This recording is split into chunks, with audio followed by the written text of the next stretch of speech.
So I did something kind of crazy this weekend. I pulled up my old job offer from 2016, the one I was so excited about, and I started running the numbers. Same job, same company, same salary, $75,000 a year. On paper, nothing had changed.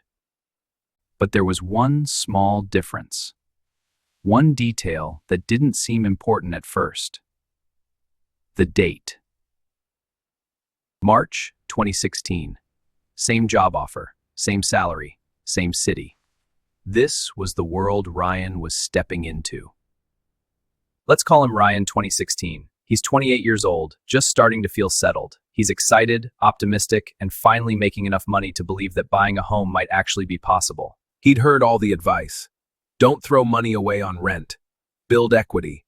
Buy early, hold long term, and let real estate do the heavy lifting for you. He saved consistently, month after month, putting money aside, building a down payment, believing that patience and discipline would eventually pay off. And when he started looking at houses in 2016, the prices felt high but still realistic. Expensive, yes, but achievable with time and planning. A 3-bedroom house, a small yard. Nothing fancy, but solid. The kind of place that felt like a real step forward. A home he could actually afford. When he ran the numbers in 2016, they actually made sense. The payments were manageable. The budget worked. For once, the math was on his side. Getting approved wasn't stressful. Lenders looked at his income, his savings, his credit, and said yes. No strain, no anxiety, just a straightforward path forward. Within just a few years, he was a homeowner. Not rich, not flashy, just stable. This was the life he'd been told to expect if he worked hard and played by the rules. But now, fast forward 10 years. Same job, same salary, same city. A completely different reality. March 2026. Same job offer, same salary. But this time, when he opened the folder, something felt off. That same house, the one that felt affordable 10 years ago? In 2026, the price had exploded, far beyond anything his salary could keep up with. And it wasn't just the price. Interest rates had doubled. What used to be cheap money was gone, and every calculation suddenly felt heavier. When he calculated the monthly payment in 2026, the number didn't just feel high. It felt impossible, like it was swallowing his entire paycheck.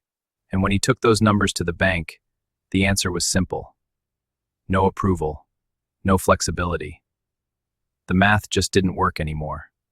So he adjusted his expectations. Smaller houses, worse locations, more compromises, just trying to find something, anything that might still be within reach. And this was the reality. What his budget could afford in 2026 wasn't an upgrade. It was a downgrade in every possible way. And even then, it meant living farther away, longer commutes, more time lost every day just to afford something that barely felt like home. Even if he somehow bought it, he'd be house poor. Most of his income locked into one payment, leaving almost nothing for the rest of life. And that's before maintenance, repairs, the things that always break at the worst time, costs that don't show up in the mortgage calculator, but hit just as hard. When you add maintenance to the payment, the math breaks completely. Almost everything goes to the house, leaving barely anything for the rest of life. In 2016, there was room left over, money for food, savings, life. In 2026, almost nothing remains once the house takes its share. Over time, that difference compounds. One path builds equity year after year. The other stays flat, no matter how hard you work. Without owning, every payment goes somewhere else. Rent builds equity, just not yours. Year after year, the gap quietly widens. 10 years later, Ryan from 2016 isn't just a homeowner. He has equity, options, the freedom to upgrade, refinance, or invest again. Meanwhile, Ryan in 2026 is still renting, still saving, still waiting, and still no closer to owning than when he started. That difference adds up to hundreds of thousands of dollars. Not because of effort, but because of timing. a gap that's almost impossible to close. There's no way to go back and start earlier. No rewind button. The years that built that advantage are gone, and they're gone for good. All the advice still sounds the same. Save more, work harder, be patient. But that advice was written for a world that no longer exists. What used to be a clear decision is now a gamble. Buy now, wait longer, hope prices fall, hope rates drop. Nobody really knows. It's not just financial pressure. It's mental. Constant calculations, constant worry, carrying a future that feels heavier every year. He's not giving up. Not completely. But hope now comes with uncertainty and no clear timeline anymore. This isn't about bad choices or laziness. It's not a personal failure. It's the result of a system that changed faster than people could adapt. Same job, same effort, same discipline. The only thing that changed was the ground underneath. And that changed everything. So ask yourself this. If you were starting today, with the same job, the same salary, could you afford the home you already live in? Some generations started the race closer to the finish line. Others were pushed further back, without ever changing how hard they ran. The rules didn't change because people got lazy. They changed quietly, over time, until the same effort stopped producing the same results. Once you see it clearly, it's impossible to ignore. This isn't about effort alone anymore, it's about the reality we're actually living in. The path forward still exists. It's just narrower, steeper, and far less forgiving than it used to be.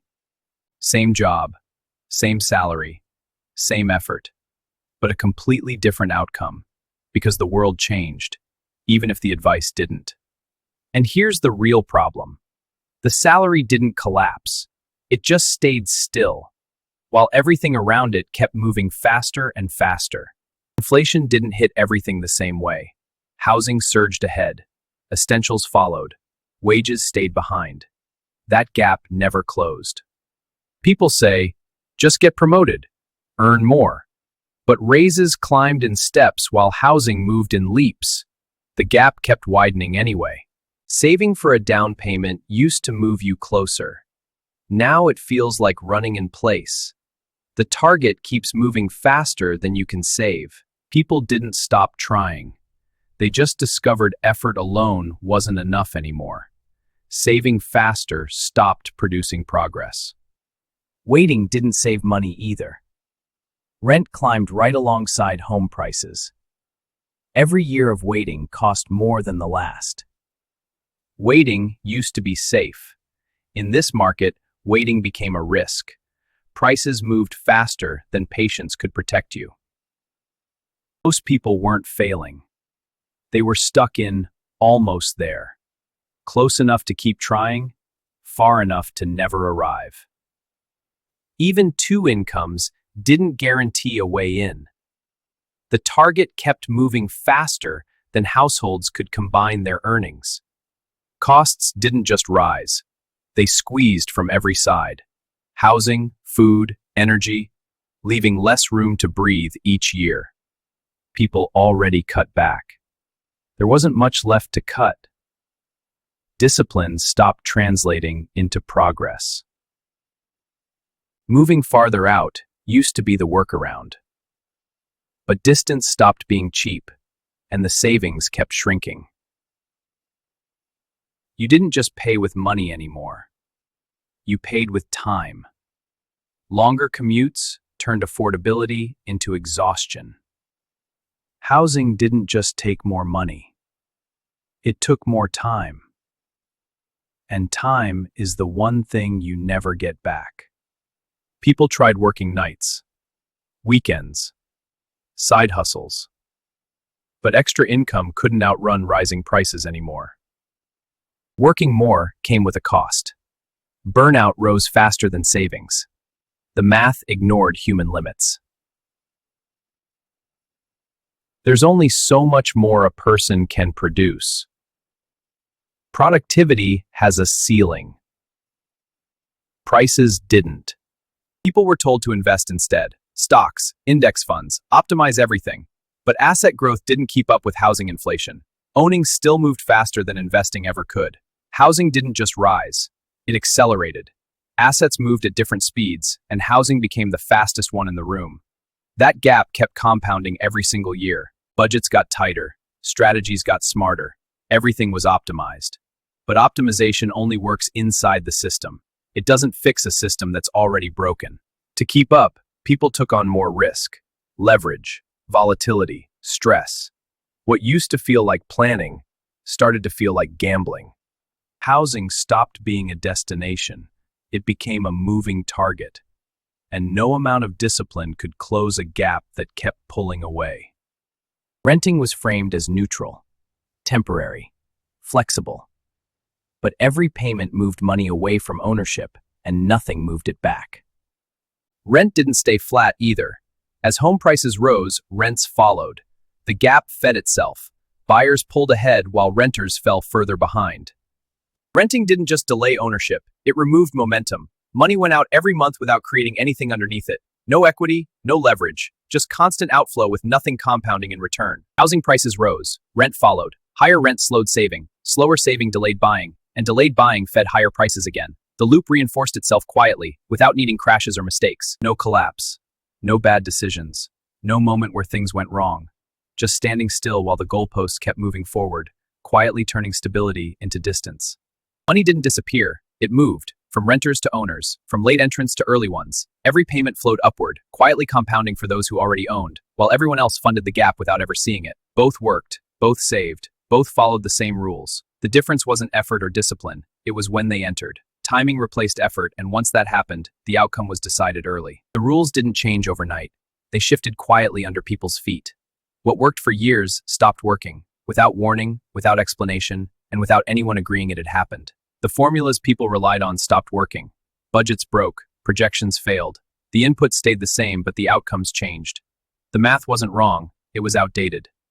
This wasn't a cycle or a temporary spike. The structure itself changed. Once that happened, effort mattered less than position, and catching up became harder with every passing year. The first people to benefit weren't smarter or luckier. They were earlier. Ownership locked in gains before the rules shifted, and those gains compounded automatically from there. Once ownership was locked in, compounding took over. Time did the work. Prices rose, equity grew, and the gap widened automatically, without requiring extra effort or better decisions. Once the gap formed, it didn't just exist, it locked in. Compounding widened it automatically. Catching up required more than effort, it required time that had already passed. At some point, catching up stopped being difficult and started being unrealistic.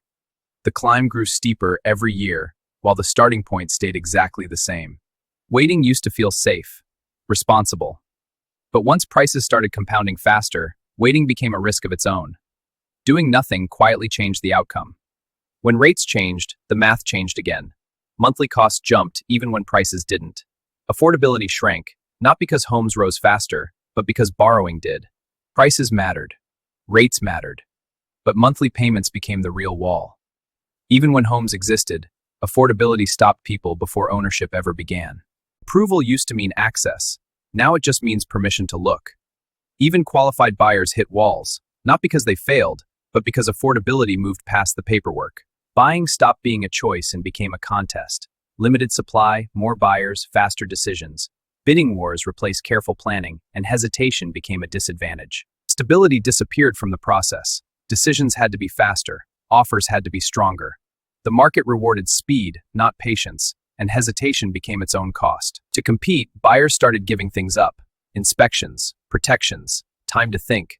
Risk shifted quietly from the market onto individuals, and it became normal. As safeguards disappeared, risk moved downstream. Buyers carried uncertainty that used to be absorbed by the system. Ownership became possible, but far more fragile. When risk shifted onto buyers, mistakes stopped being temporary. There were fewer second chances. One wrong step could lock in consequences that lasted decades. When mistakes became permanent, recovery stretched out. Fixing one decision could take years, not months. The timeline changed, even for people doing everything carefully. Over time, something else changed. Confidence. People didn't stop trying, but certainty faded.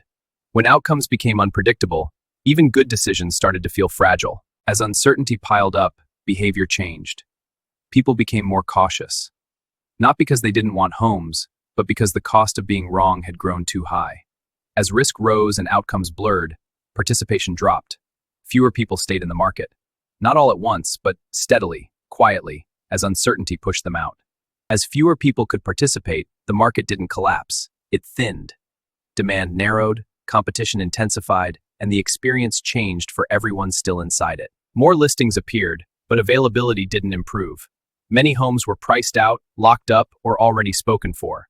Supply existed on paper, but not in practice. Affordability stopped being a single problem. It fractured. Price, rates, time, and income pulled in different directions, making the outcome harder to predict and harder to plan for. At some point, uncertainty stopped being temporary. It became the baseline. Decisions were made without clear signals, and planning turned into constant adjustment. Long-term planning gave way to reaction. People adjusted month to month, rate to rate, listing to listing. Strategy shrank, replaced by constant response to moving conditions. Over time, choice narrowed. Options that once felt available quietly disappeared. People didn't lose ambition, they lost flexibility, and with it, the ability to wait or pivot. As options narrowed, pressure concentrated. More people competed for fewer viable paths. The system didn't just exclude, it compressed, intensifying the experience for everyone still inside. As pressure built, stability faded. Financial decisions carried more weight, more stress, and less margin for error. The system demanded resilience just to stand still. At this stage, trade-offs stopped being abstract. Housing choices affected time, money, family, and stability all at once. Every decision carried consequences beyond the purchase itself. When housing became uncertain, other plans stalled. Careers, families, timelines, all adjusted around affordability. Decisions weren't abandoned. They were postponed. Housing stopped being just one decision among many. It shaped careers, time, family plans, and financial security. One market quietly began influencing everything else. As housing costs climbed, mobility slowed. Moving for work, opportunity, or change became harder. The system didn't stop people, it reduced how freely they could move. For many, stability came with a cost. Housing tied people to place. Moving meant risk. Staying meant compromise. Location became less flexible, even when opportunity existed elsewhere. This was never just about housing. One market quietly reshaped time, careers, money, and family decisions. Without headlines or permission, it began influencing nearly everything else. People didn't stop trying. They worked harder, saved longer, and adjusted expectations. But individual effort couldn't keep pace with a system that was moving faster underneath. There was no single moment when things broke. No clear announcement. The shift happened gradually, quiet enough that most people only noticed after it had already taken hold. Nothing was suddenly fixed, but understanding changed the frame. When the system became visible, confusion turned into context, and personal failure began to look structural. This story isn't about despair or shortcuts, it's about awareness. Because seeing the system clearly is where navigation begins and where different outcomes become possible. If this video helped you see things more clearly, subscribe and share it with someone who might need it too. Thanks for watching, and I'll see you in the next one.